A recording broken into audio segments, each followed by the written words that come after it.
નમસ્કાર મિત્રો, તમે જોઈ રહ્યા છો જય ગુજરાતી. જ્યારે હાલ વાત કરીએ સુરતની અંદર, સુરતની અંદર જગન્નાથ ભગવાનની જે યાત્રા છે તેની અંદર ઉત્સાહનો માહોલ જોવા મળે છે. હાલ જે છે સુરતના રેલવે સ્ટેશન ખાતે જે છે જગન્નાથ ઇસ્કોન મંદિર સુધી આવવાની છે.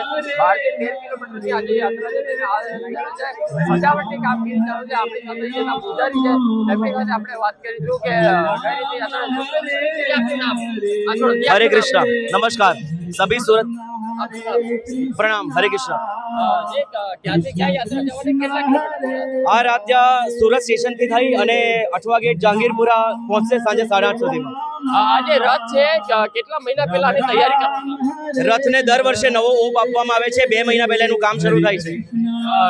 ક્યાં તૈયાર કરવામાં આવી છે અને કેટલા ફૂટનો રથ છે? આ ટોટલ મળીને લગભગ 45 ફૂટનો રથ છે। 2 મહિના પહેલા મંદિરથી એની શ્રૃંગારની શરૂઆત થાય છે। સવાર સાંજ ભક્તો એના રંગવામાં એનું જે પણ વેલ્ડિંગ હોય એ બધા કામમાં લાગે છે। ઉપર તમે જોઈ શકશો કપડાનું છત્ર છે, એ છત્ર બનાવવામાં પણ માતાજીઓ સિલાઈની સેવામાં 2 મહિનાથી લાગે છે। ભાવિ ભક્તોનો કઈ રીતનો માહોલ જોવા મળી રહ્યો છે? કેટલી મંડળીઓ આવી છે? અત્યારે અમારા સુરતના રથયાત્રા કાર્યક્રમમાં ગામે ગામથી લોકો જોડાયા છે। ઘણા ગામની કીર્તન મંડળીઓ આવી છે। મહારાષ્ટ્રથી પણ લોકો કીર્તન કરવા માટે આ રથયાત્રામાં પધારેલા છે। આજે રથયાત્રા છે, ક્યાંથી ક્યાં જવાની છે, કયા રૂટ થઈને જશે? રથયાત્રા સુરત સ્ટેશન થી લઈને રિંગ રોડ થઈ અઠવા ગેટ, અડાજણ, રાંદેર થઈને જહાંગીરપુરા પહોંચશે।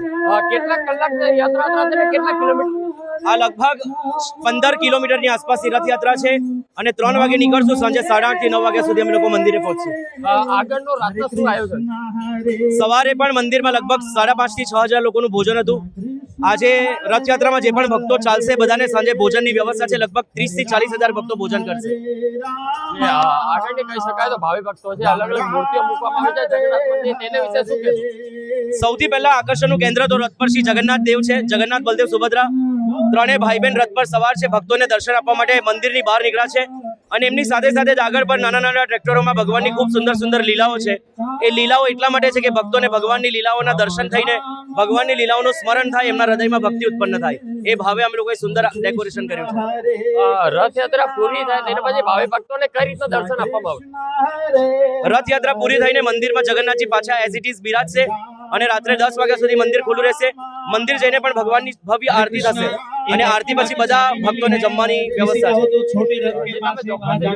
કેવું છે કે 12 થી 13 કિલોમીટર જે યાત્રા છે સુરત રિંગ રોડ ખાતે થઈ અડાજણ થઈ અને ઇસ્કોન મંદિર ખાતે ચોક્કસથી જોઈ શકાય છે હાલ જે છે જગન્નાથની તૈયારીઓ જે ચાલુ છે, કઈ રીતના ઉત્સાહનો માહોલ જોવા મળી રહ્યો છે। ચોક્કસની વાત ભાવિ ભક્તોની પબ્લિક તમે જોઈ શકો છો, મોટા પ્રમાણમાં જે પબ્લિક છે જે અહીંયા જોવા મળી રહી છે અને સમગ્ર ગુજરાતની અંદર મોટા પ્રમાણમાં એક અનોખો માહોલ જોવા મળી રહ્યો છે। કેમેરામેન એસઆર પટેલ સાથે કૃષ્ણ સોની, રિપોર્ટર સુરત।